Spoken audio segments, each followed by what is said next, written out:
છેલ્લા ઘણા સમયથી ઉમરપાડા વિસ્તારના કેવડી ઉમરપાડા મુખ્ય બજારો આવેલા છે।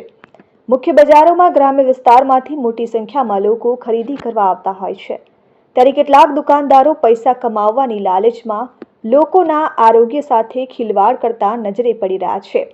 ખાસ કરીને ખાદ્ય પદાર્થ, દૂધ, ઘી, છાશ, પનીર તેમજ ચા, નાસ્તા, ફરસાણની દુકાનોમાં હલકી ગુણવત્તાયુક્ત ચીજ વસ્તુઓનું વેચાણની ફરિયાદો છેલ્લા ઘણા સમયથી ઉઠી રહી છે। પરંતુ ગતરોજ એક વાલીએ પોતાના બાળકો માટે વેફર્સના પડીકાની ખરીદી કરી હતી, જેનો સ્વાદ ખરાબ આવતા તેઓએ પડીકા ઉપર તારીખ પર નજર કરી હતી અને ત્યારબાદ તેઓને દુકાને જઈ તપાસ કરતા દુકાનમાં રહેલ મુખ્યત્વે પડીકા ઉપર એક્સપાયર ડેટ ન હોવાનું જણાયું હતું।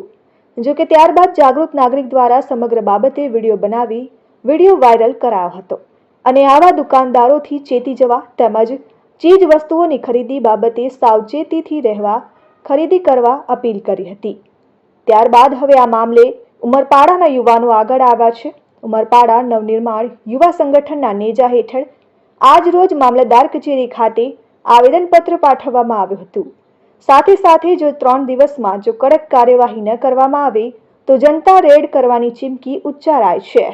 આજ રોજ અમે ઉમરપાડા મામલતદારશ્રીને આવેદનપત્ર આપવા આવ્યા છે। આવેદનપત્રમાં એવું હતું કે ઉમરપાડામાં ઘણા ટાઈમથી લોકોની ફરજ હતી કે ઉમરપાડામાં એક્સપાયરી ડેટવાળું વેચાણ ચાલુ છે, તેમજ અનાજ જે અત્યારે બિયારણ જે વેચાણ થાય છે એ પણ ડુપ્લિકેટ બિયારણ વેચે છે। જેથી અમે આજે આવેદનપત્ર આપ્યું છે અને 2 દિવસનું અલ્ટિમેટમ આપ્યું છે। જો 2 દિવસમાં જો આમાં એક્શન નહીં લઈ તો અમે જનતા રેડ કરીશું। Bureau report, RN news, Umarpada.